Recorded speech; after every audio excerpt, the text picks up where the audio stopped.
Hi everyone, welcome back to Kunjees class. നമുക്കിന്ന് 8th standard ഹിസ്റ്ററിയുടെ second chapter from trade to territory the company establishes power എന്ന് പറയുന്ന ഈ chapter ഒന്ന് discuss ചെയ്യാം. Company officials become nabobs. അപ്പം നമ്മൾ നവാബ്സിനെ കുറിച്ച് കേട്ടിട്ടുണ്ട്. അപ്പോൾ എന്താണ് ഈ നബോബ്സ് എന്ന് പറയുന്നത്? What did it mean to be Nawabs? It meant, of course, that the company acquired more power and authority, but it also meant something else. Each company servant began to have visions of living like Nawabs. അപ്പോൾ ഈ company officials തന്നെ നവാബ്സായി മാറുന്ന ഒരു കാര്യമാണ് നമ്മൾ കഴിഞ്ഞ ക്ലാസ്സിൽ discuss ചെയ്തത് അല്ലേ. മുഗൾ എംപറർ ഇവരെ ദിവാനായിട്ട് അപ്പോയിൻറ്റ് ചെയ്തു, അല്ലെങ്കിൽ ഇവർ ബംഗാളിൻ്റെ നവാബായിട്ട് മാറി. അങ്ങനെ ഒരു കാഴ്ചയായിരുന്നു നമ്മൾ കഴിഞ്ഞ ക്ലാസ്സിൽ കണ്ടത്.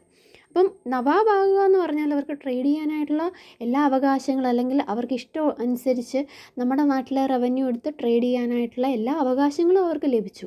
അതുമാത്രമാണോ? നവാബ് എന്ന് പറയുമ്പോൾ ആ ഒരു പവറും ആ ഒരു അതോറിറ്റിയൊക്കെ അവർക്ക് ലഭിക്കുക അല്ലേ. അപ്പം ട്രേഡ് ചെയ്യുക എന്നുള്ളൊരു ഉദ്ദേശം അവർക്കുണ്ടെങ്കിൽ പോലും അതിനുപരിയായിട്ട് നവാബ് ആ രീതിയിൽ നമ്മുടെ രാജ്യത്തെ കാണാനും അല്ലെങ്കിൽ നമ്മുടെ രാജ്യത്തെ ഭരിക്കണം എന്നൊക്കെയുള്ള ഒരു ചിന്ത അവരുടെ മനസ്സിലേക്ക് വന്നു. After the Battle of Plassey, the actual Nawabs of Bengal were forced to give land and vast sums of money as personal gifts to company officials. അപ്പോൾ ബാറ്റിൽ ഓഫ് പ്ലാസിക്ക് ശേഷം ബംഗാളിലുണ്ടായിരുന്ന യഥാർത്ഥ നവാബ്സ് ഇവർക്ക് ലാൻഡും അതുപോലെ തന്നെ ആ നാട്ടിലുണ്ടായിരുന്ന റവന്യൂ ഒക്കെ ഗിഫ്റ്റായിട്ട് കൊടുക്കേണ്ടി വന്നു. കമ്പനി ഒഫീഷ്യൽസിന് ഒരു ഗിഫ്റ്റായിട്ട് ഇവർ തന്നെ ആവശ്യപ്പെട്ട് മേടിക്കുന്ന ഒരു ഗിഫ്റ്റാണെന്ന് ഓർക്കണം. അല്ലാണ്ട് നമ്മുടെ രാജ്യത്ത് അങ്ങോട്ട് കൊടുക്കുന്ന കാര്യമൊന്നും അല്ലായിരുന്നു ഇതല്ലേ, ഈ ലാൻഡും വാസ്റ്റ് സം ഓഫ് മണി എന്നൊക്കെ പറയുന്നത്, അല്ലെങ്കിൽ ഈ റവന്യൂ എന്ന് പറയുന്നത്. കമ്പനി ഒഫീഷ്യൽസ് തന്നെ ആവശ്യപ്പെട്ട പ്രകാരം അവർക്ക് കിട്ടിയ ഗിഫ്റ്റാണ് ഈ ലാൻഡും ഈ റവന്യൂ ഒക്കെ. Robert Clive himself amassed a fortune in India. അപ്പോൾ റോബർട്ട് ക്ലൈവിനെ കുറിച്ച് നമ്മൾ കഴിഞ്ഞ ക്ലാസ്സുകളിൽ ഡിസ്കസ് ചെയ്തിരുന്നു അല്ലേ. അപ്പോൾ അദ്ദേഹത്തിന് തന്നെ നല്ലൊരു ഭാഗ്യമാണ് ഇന്ത്യയിൽ നിന്ന് ലഭിച്ചത്. He had come to Madras from England in 1743 at the age of 18. അപ്പോൾ അദ്ദേഹത്തിന് 18-ാമത്തെ വയസ്സിലാണ് മദ്രാസിലേക്ക് വരുന്നത് ഇംഗ്ലണ്ടിൽ നിന്ന്. അത് 1743 അപ്പോൾ 1743 ആണ് റോബർട്ട് ക്ലൈവ് ഇന്ത്യയിലേക്ക് വരുന്നത്. ഇന്ത്യയിൽ എവിടേക്കാണ് അദ്ദേഹം എത്തിയത്? മദ്രാസിലേക്കായിരുന്നു.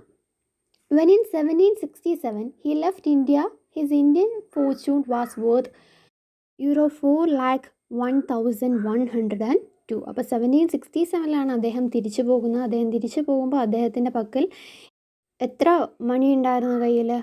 €4,01,102 ആയിരുന്നു അദ്ദേഹത്തിൻ്റെ കയ്യിൽ ഉണ്ടായിരുന്നത്. ഇതെല്ലാം നമ്മുടെ രാജ്യത്തു നിന്ന് എടുത്തതാണല്ലേ. Interestingly, when he was appointed governor of Bengal in 1764, he was asked to remove corruption in company administration, but he was himself cross-examined in 1772 by the British Parliament, which was suspicious of his vast wealth. Although he was acquitted, he committed suicide in 1774. 1764 Robert Clive ആണ് ബംഗാളിൻ്റെ ഗവർണറായിട്ട് appoint ചെയ്യപ്പെട്ടത്. അപ്പോൾ governor of Bengal in 1764 എന്ന് ചോദിച്ചാൽ Robert Clive എന്ന് പറയണം.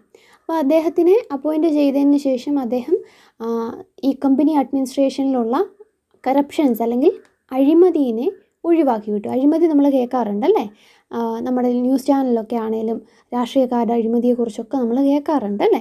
അപ്പോൾ corruption എന്ന് പറഞ്ഞാൽ എന്താണ്? അഴിമതി. അപ്പോൾ കമ്പനി അഡ്മിനിസ്ട്രേഷൻ ചെയ്ത എന്തെങ്കിലും അഴിമതി, അതായത് ഈ പൈസയിൽ എന്തെങ്കിലും വെട്ടിപ്പോ അല്ലെങ്കിൽ ഈ കമ്പനിക്ക് കൊടുക്കേണ്ട പൈസ എന്തെങ്കിലും ഈ ഒഫീഷ്യൽസ് കൈയടക്കി വെച്ചിട്ടുണ്ടോ, അങ്ങനെ എന്തെങ്കിലുമൊക്കെ കാര്യങ്ങളൊക്കെ നോക്കുക. അതാണ് ഈ കറപ്ഷൻ റിമൂവ് ചെയ്യാനായിട്ടുള്ള ആ ഒരു ഡ്യൂട്ടി അന്നത്തെ ഗവർണർ ഓഫ് ബംഗാൾ ആയിരുന്ന റോബർട്ട് ക്ലൈവിൻ്റെ പക്കലായിരുന്നു.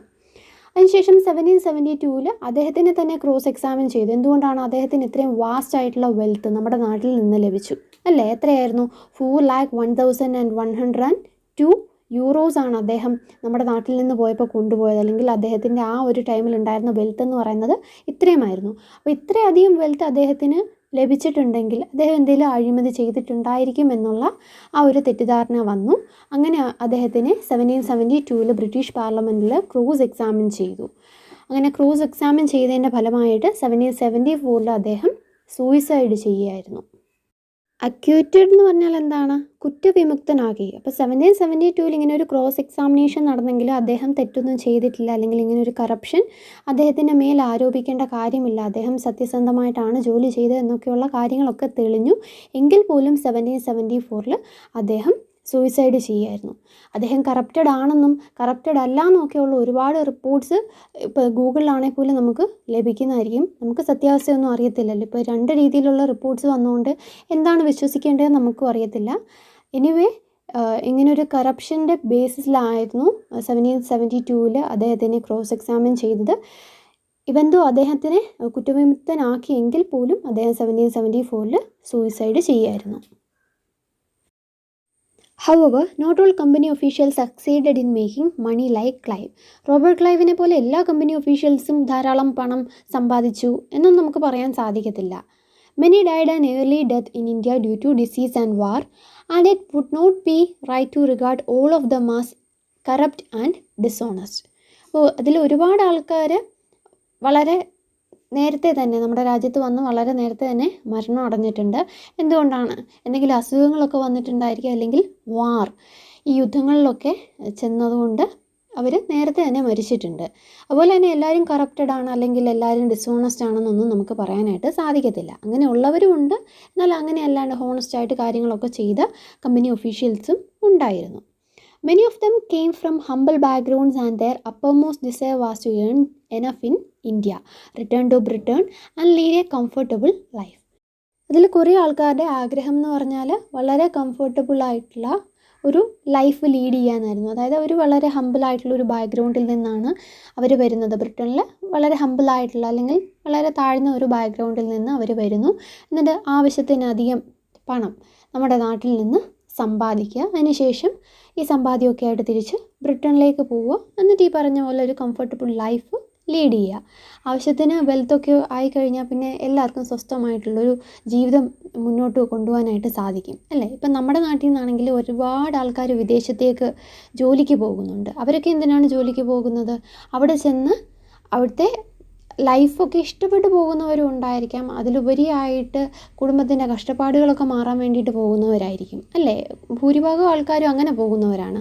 അവിടെ പോയി നന്നായിട്ട് പൈസയൊക്കെ സമ്പാദിച്ച് തിരിച്ചു വന്ന് ഇവിടെ നല്ല രീതിയിൽ, നമ്മുടെ നാട്ടിൽ നല്ല രീതിയിൽ ജീവിക്കുക, അല്ലേ?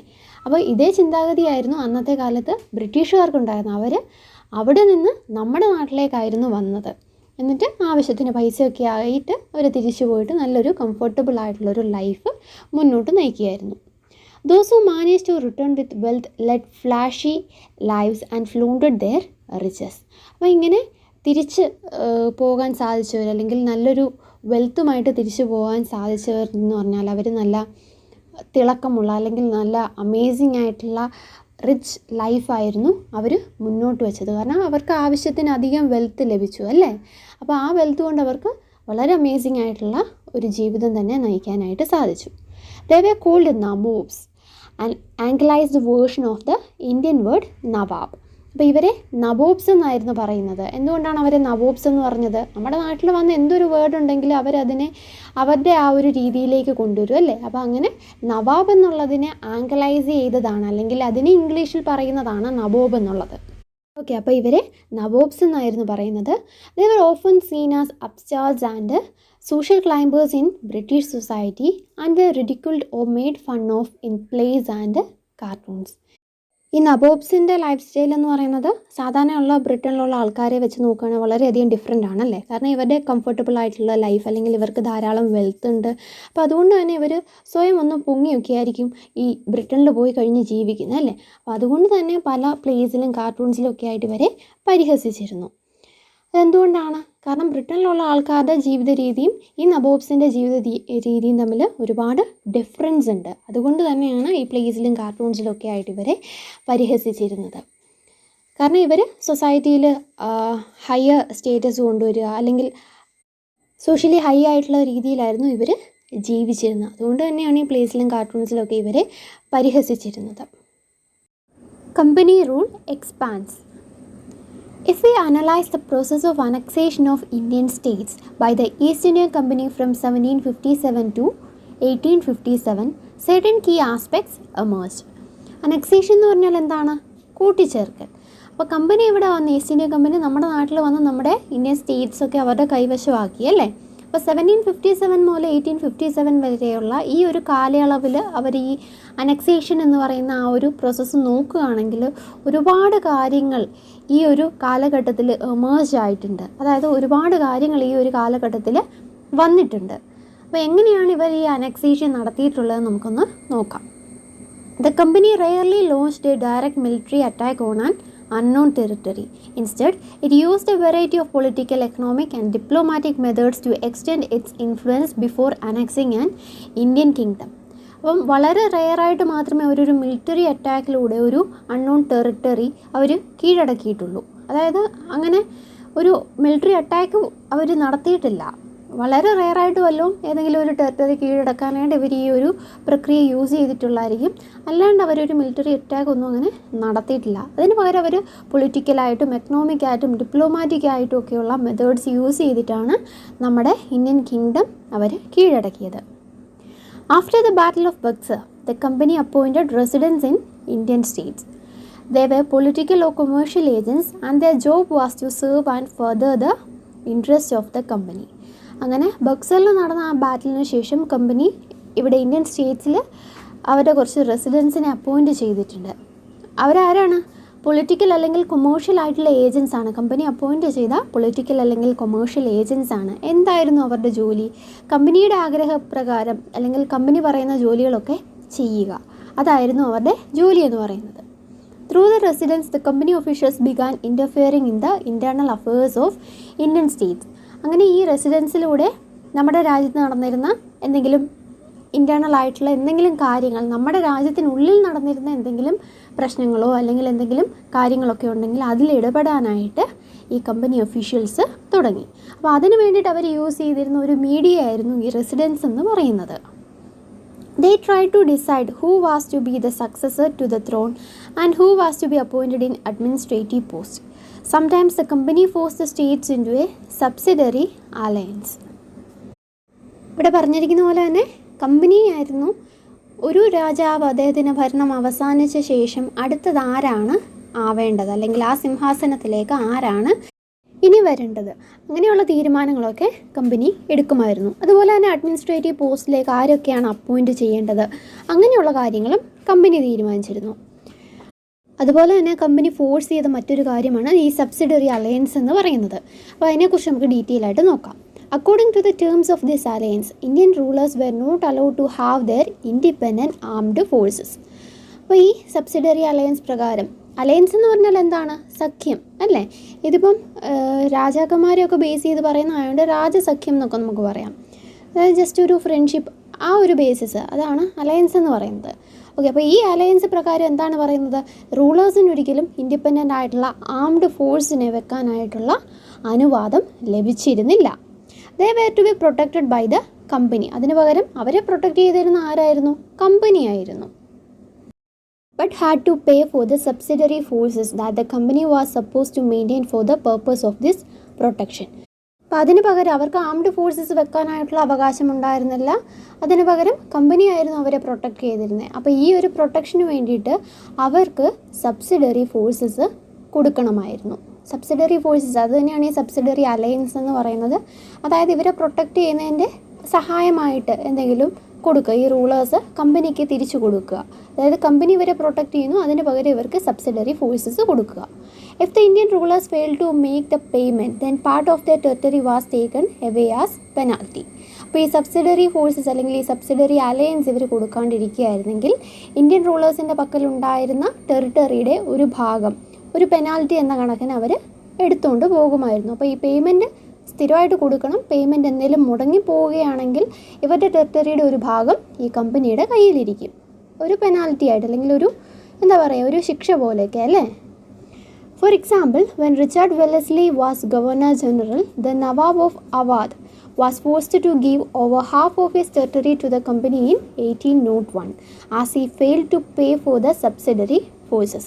അതിനൊരു എക്സാമ്പിളാണ് റിച്ചാർഡ് വെല്ലസ്ലി ഗവർണർ ജനറൽ ആയിരുന്ന കാലഘട്ടത്തിൽ അവാദിൻ്റെ നവാബ് ആ ഒരു ടൈമിൽ അദ്ദേഹത്തിന് പേയ്മെൻറ്റ് കൊടുത്തില്ല.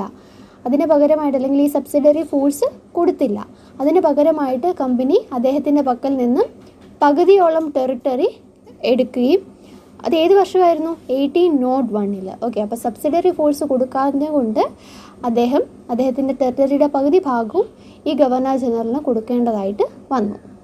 Hyderabad was also forced to cede territories on similar grounds. Cede എന്ന് പറഞ്ഞാൽ എന്താണ്? വിട്ടുകൊടുക്കുക. അപ്പം നമ്മുടെ അവധിലെ നവാബ് വിട്ടുകൊടുത്ത പോലെ തന്നെ ഹൈദരാബാദിൻ്റെ ടെറിട്ടറീസും ഇങ്ങനെ ഇതേ ബേസിസിൽ, അതായത് സബ്സിഡറി ഫോഴ്സ് കൊടുക്കാത്തതിൻ്റെ പേരിൽ കമ്പനിക്ക് വിട്ടുകൊടുക്കേണ്ടതായിട്ട് വന്നു. അപ്പോൾ 2 എക്സാമ്പിൾ നമ്മൾ പഠിച്ചല്ലേ? അവധിൻ്റെ കാര്യവും പഠിച്ചു, അതുപോലെ തന്നെ ഹൈദരാബാദിൻ്റെ കാര്യവും പഠിച്ചു. ഇന്ന് പഠിപ്പിച്ച പോർഷൻ എല്ലാവർക്കും മനസ്സിലായെന്ന് വിചാരിക്കുന്നു. അപ്പോൾ എല്ലാവരും നമ്മുടെ ചാനൽ സബ്സ്ക്രൈബ് ചെയ്യുക, വീഡിയോസൊക്കെ ലൈക്ക് ചെയ്യുക, ഫ്രണ്ട്സുമായിട്ടൂടെ ഷെയർ ചെയ്യുക.